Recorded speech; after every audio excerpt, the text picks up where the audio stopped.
Hi, I'm Gary, and I just got here. I'm back at the church parking lot, and in Ohio, it is windy right now. Hey, Joe, thanks for hopping on. And so I brought the Swift out with me. I thought, well, I can fly a foam wing in this strong wind, but it is way too much wind to risk any of my other planes. Hey, Dave and Kevin, thanks for hopping on. And there's Rob and Tony. Thanks, guys. Hey, Paul. Lots of people hopping on. I do appreciate it. And in fact, tonight we're expecting a wind advisory for small dogs.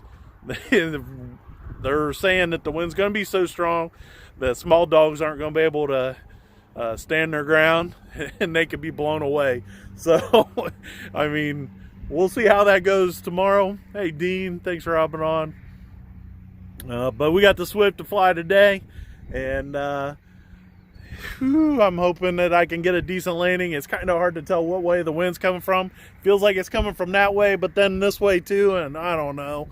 We'll get it up in the air, and we'll fly it around. We'll get it back on the ground safe and take it back home for another day.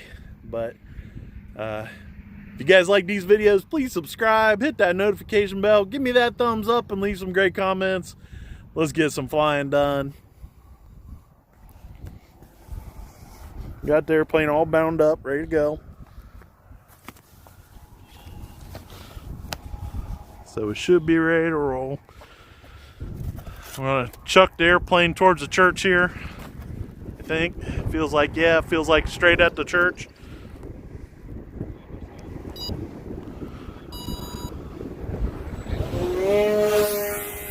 Just kind of threw it up into the air. We'll get it back here on the backside and fly it around.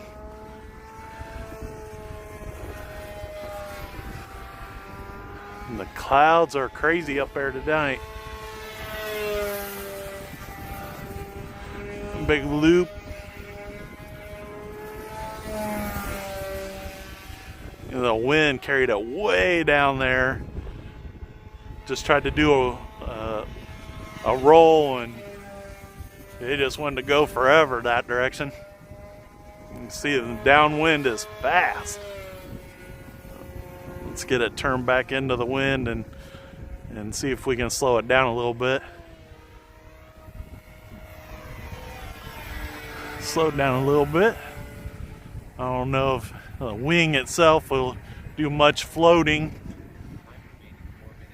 Not really got the airfoil to be able to do that very long.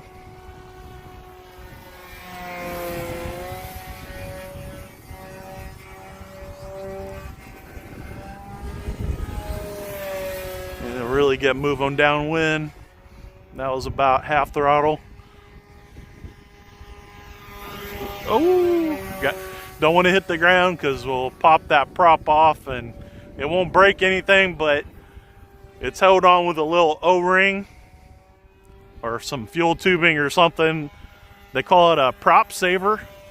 So on the motor there's like a T-shaped device that you run a rubber band around and it holds the prop on there. But the prop will pop off if I tap the ground just wrong, and then we'll be done flying for today because I didn't bring any extras with me. Which is also something you need to, if you fly an airplane like this, or a wing, whatever you want to call it, you need to check before you leave home because they'll get kind of dry and they'll break real easy. And I didn't check it before I came out here. Woo! Got really close to the ground there.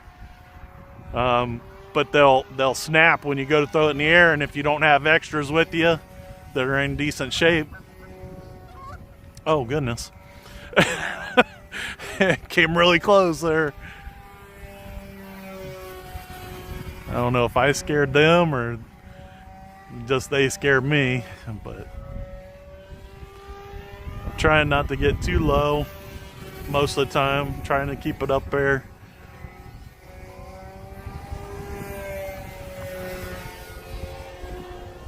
Usually when it's not real windy, I'll feel pretty comfortable putting this upside down. I'm going to pass today other than rolls and loops because It's quick enough that you got to be quick with your reflexes, and getting it inverted just kind of messes you all up. Although, one thing about inverted versus right side up is that the difference is just if you push forward or you pull back, right? Because a flaperon setup is just like ailerons. They always roll the same way. Doesn't matter if it's upside down or right side up. It rolls the same direction. So the only difference for this type of plane is if you're pushing forward to keep it level, or if you're pulling back to keep it level. Now, if you got a rudder and you're using the rudder a lot, it's actually backwards too. So if you got your airplane upside down and you're trying to use that rudder, it's going to go the opposite direction you think it's going to go. So that's one little hiccup for learning to fly inverted if you use a rudder a lot. But if you fly what they call bank and yank, where you're just rolling and then pulling back to make it through the turns, kind of like that's exactly how you would fly a wing, like I'm doing right now. There's no rudder, so I just get it leaning one way and then pull back with like an elevator to make it turn really sharp. And that's actually how I learned to do most of my flying. Well, when my dad taught me over 30 years ago, it was all what he called bank and yank. So you want to set up your turn. You guys will notice I'll kind of get it going up, and then I'll lean it sideways, and then I'll pull back on the elevator, bring it around. You always get the nose going up, lean it sideways, then pull back, and then level everything off. The alarm just told me 5 minutes are up, and I think it could go a little longer. I'm flying a 1300 milliamp, and this is a little tiny motor, but I don't want to make the video super long, and I didn't dress appropriately for these 43 degrees and lots of wind. So we're gonna take it back over there, and we're gonna try laying this thing right at my feet. Bring it in nice and easy in this wind. The long approach, because I got it about quarter throttle. So you can see it's really fighting the wind to get it back here. Oh, let's see, I should have shut it off before it hit the ground. So I probably tore up the tips on my prop just a little bit. When you're bringing a wing in, you want to cut that throttle and let it glide in.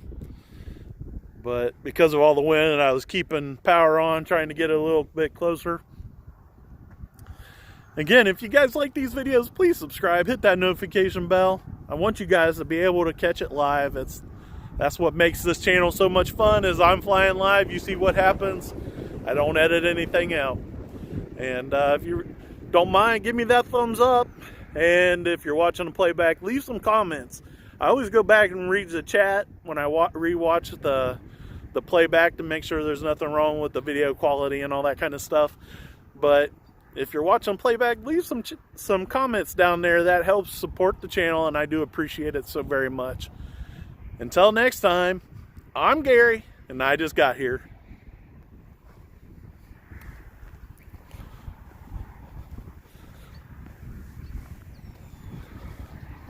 You guys were wondering, it's called the Swift.